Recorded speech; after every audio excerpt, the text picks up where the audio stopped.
جنت کا جو دروازہ ہے فرمایا وہ سونے کا بنا ہے۔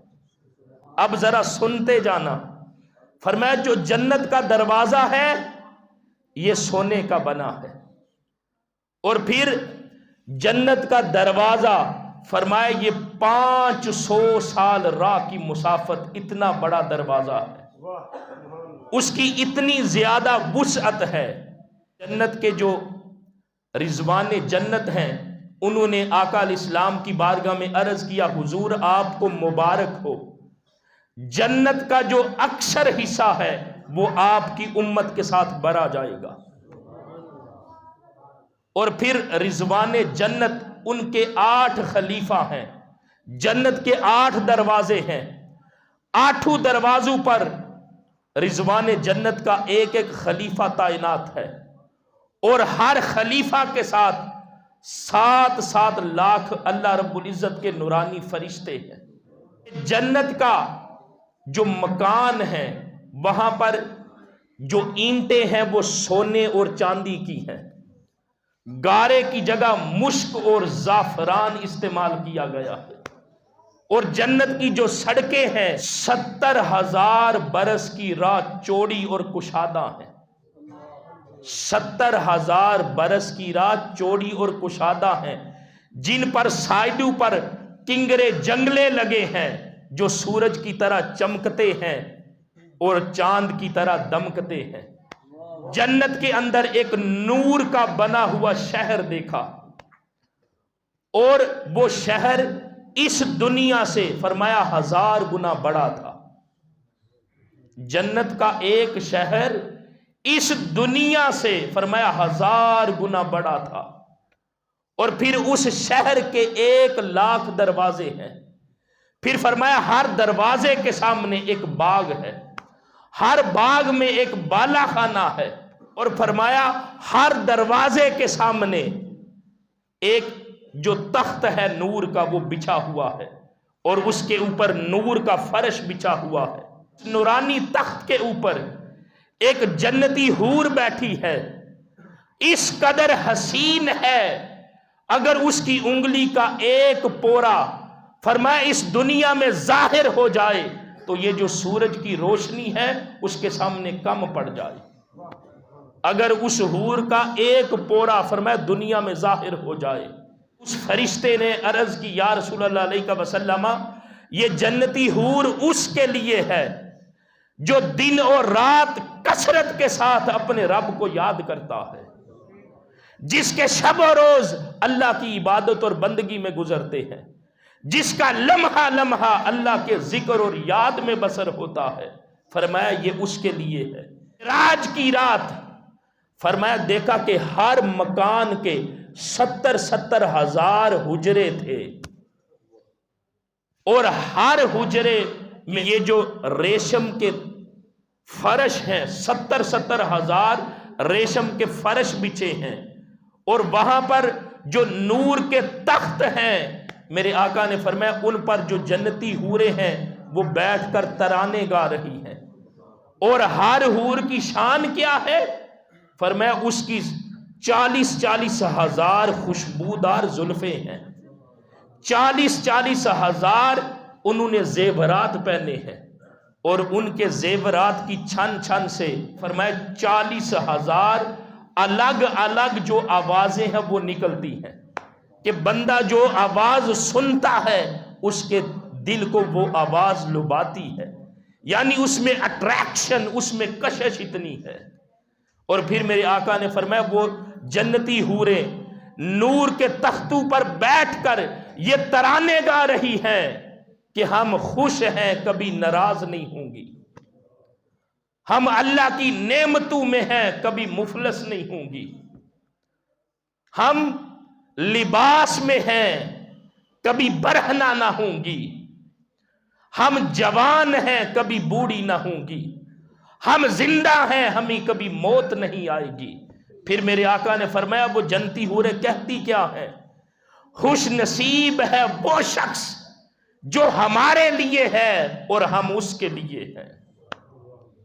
اور دیکھیں نا قرآن پاک میں بھی اللہ رب العزت نے فرمایا کہ فیہن قاصرات الطرف لم یطمثہن انس قبلہم ولا جان، میں جن کو نہ کسی جن نے چھوا ہے نہ کسی انسان نے چھوا ہے۔ جنت میں نے ایک قبہ دیکھا۔ قبہ پتہ ہے کس کو کہتے ہیں؟ گنبد کو۔ جنت میں ایک قبہ گنبد دیکھا، اور گنبد کتنا، اس کی وسعت کتنی تھی؟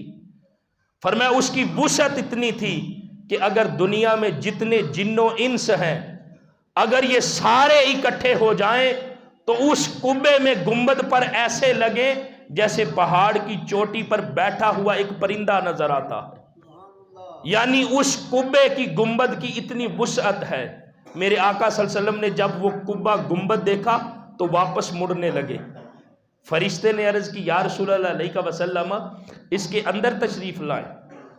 میرے آقا نے فرمایا اس کو تالا لگا ہے۔ فرشتے نے عرض کی یا رسول اللہ اس تالے کی چابی بسم اللہ الرحمن الرحیم ہے۔ بسم اللہ الرحمن الرحیم پڑھی، وہ جو قبے کا تالا ہے، گنبد کا تالا کھلتا ہے۔ میرے آقا صلی اللہ علیہ وسلم اس کے اندر تشریف لے کے جاتے ہیں۔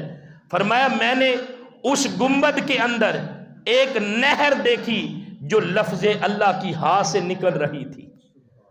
میں نے ایک شراب طہور کی نہر دیکھی جو الرحمن کی میم سے نکل رہی تھی۔ میں نے خالص شہد کی نہر دیکھی جو الرحیم کی میم سے نکل رہی تھی۔ فرشتے عرض کرتے ہیں یا رسول اللہ علیہ وسلم یہ ساری نہریں آپ کے ان غلاموں کے لیے ہیں جو کثرت کے ساتھ اپنے رب کو ان ناموں کے ساتھ یاد کرتے ہیں۔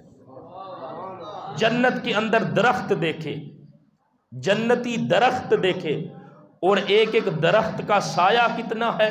فرمایا 70 سال راہ کی جو مسافت ہے، فرمایا اتنا اتنا جنت کے درخت کا سایہ ہے۔ اور پھر وہ جو جنت کے درخت ہیں جڑیں ہیں وہ سونے کی ہیں، ان کی جو ٹہنیاں ہیں وہ یاقوت کی ہیں، ان کے جو پتے ہیں وہ سندس کے، حریر کے، دیباج کے ہیں۔ جنت کے اندر ایک ایک درخت کے اوپر 70 ہزار قسموں کے پھل لگے ہیں۔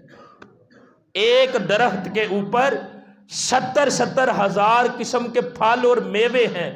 دیکھیں دنیا میں ایک درخت ہو، جس چیز کا درخت ہوگا اس پر وہی پھل لگے گا، لیکن فرمایا جنت میں درخت ایک ایک ہوگا، اس پر 70 ہزار قسموں کے میوے ہوں گے۔ اور یہ ساری جنت کی نعمتیں میرے آقا صلی اللہ علیہ وسلم نے بیان فرمائی ہیں۔ پھر فرمایا وہ جو جنت کے درخت ہیں ان پر پرندے بیٹھے ہیں، اور وہ پرندے چہچہا رہے ہیں۔ ان کی آواز اتنی حسین ہے کہ دل کرتا ہے سنتے چلے جائیں۔ وہ پرندے عرض کرتے ہیں، وہ پرندے کہیں گے کہ اے بندہ خدا، یہ جو آواز ہے، ہمارا رنگ ہے، اس سے بھی زیادہ لذیذ جو ہمارا گوشت ہے وہ ہے۔ بندے کا دل کرے گا کہ میں وہ گوشت کھاؤں، اسی لمحے اس پرندے کا جو گوشت ہے بنا ہوا اس بندہ خدا کے سامنے آ جائے گا۔ جنتی درخت سے پھل کھانے کی خواہش کرے گا، وہ درخت اپنی ٹہنی اس کے سامنے جھکا دے گا، بلکہ طبق میں پھل سج کر بندہ خدا کے سامنے خود آ جائے گا۔ یہ ساری جنت کی نعمتیں ہیں، اور یاد رکھے جو جنت ہے وہ لطیف ہے، وہ پاک جگہ ہے۔ دنیا میں انسان کھاتا ہے نا تو وہ فضلے کی صورت میں سب کچھ خارج ہوتا ہے، پیشاب کرتا ہے، لیکن جنت پاک جگہ ہے۔ جنت میں جتنی بھی نعمتیں ہیں بندہ کھائے گا، ایک ڈکار مارے گا، سارا کچھ ہضم ہو جائے گا۔ جنت میں نجاست اور گندگی نہیں ہوگی۔ وہ جنت ہے، وہ نور ہے جس کو اللہ رب العزت نے اپنے بندوں کے لیے بنایا ہے۔ یہ تو سارا کچھ دوستان محترم جنت کے حوالے سے ہے۔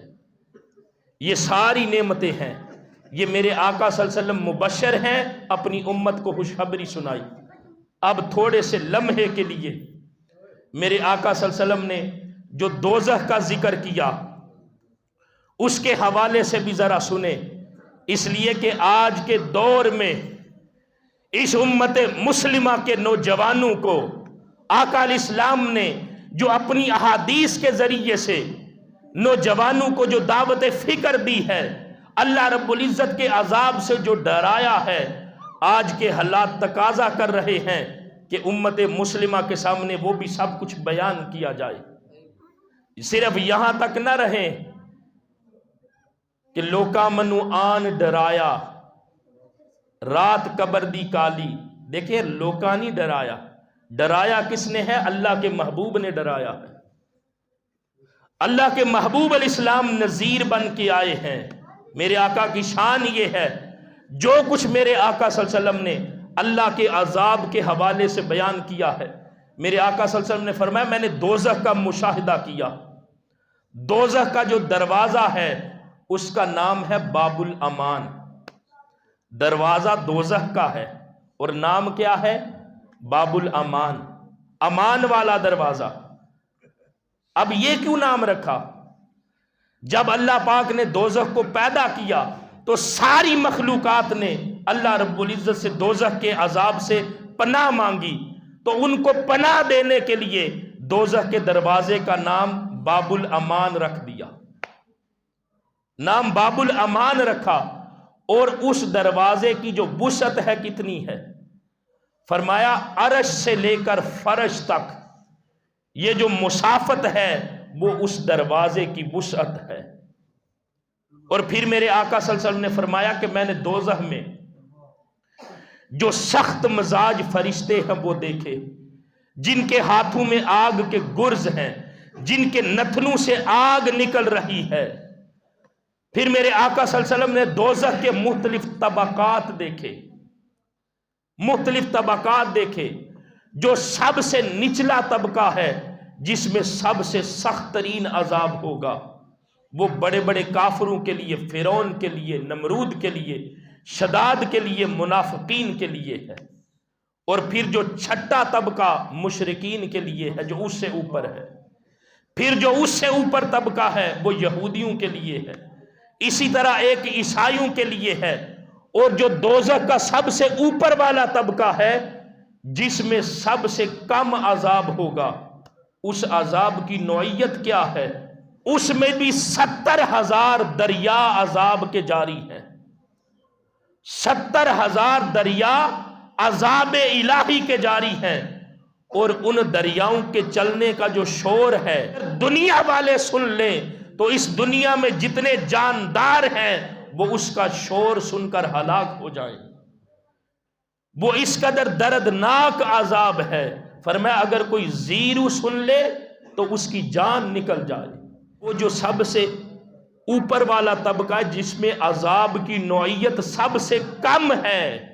دوستان محترم، یہ جو سارا کچھ میرے آقا نے بیان کیا ہے، میرے آقا صلی اللہ علیہ وسلم نے دیکھا، فرمایا دوزخ میں نے دیکھا کہ کچھ لوگ ان کے جو پیٹ ہیں وہ مکانوں کی طرح بڑے بڑے ہیں، خود وہ چھوٹے ہیں لیکن ان کے پیٹ بڑے بڑے ہیں۔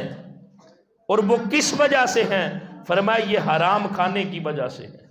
یہ جو طرح طرح کے عذاب کی نوعیت ہے، میرے آقا صلی اللہ علیہ وسلم نے فرمایا میں نے دوزخ میں آگ کی چکیاں دیکھی جن میں دوزخیوں کو پیسا جا رہا تھا۔ میں نے دوزخ کے عذاب کے صندوق دیکھے جن کے اندر مختلف قسم کا عذاب لوگوں کو ہو رہا ہے۔ لوگ چیختے ہیں، چلاتے ہیں، مگر ان کی آواز کوئی نہیں سننے والا۔ تو دوستان محترم، یہ سارا کچھ میرے آقا صلی اللہ علیہ وسلم نے اپنی امت کے سامنے بیان کیا ہے۔ اب یہ ہمارے اوپر ہے، اس دنیا کی زندگی میں اپنے لیے ہم نے خود فیصلہ کرنا ہے۔ وہ جو فرشتہ آقا علیہ السلام کی بارگاہ میں عرض کرتا جا رہا ہے، وہ فرشتہ عرض کرتا ہے یا رسول اللہ، جو آپ کی تابع داری کرے گا یہ ساری جنت کی نعمتیں ان کے لیے ہیں، اور جو آپ کی تابع داری نہیں کرے گا یہ دوزخ کا عذاب ان کے لیے ہے۔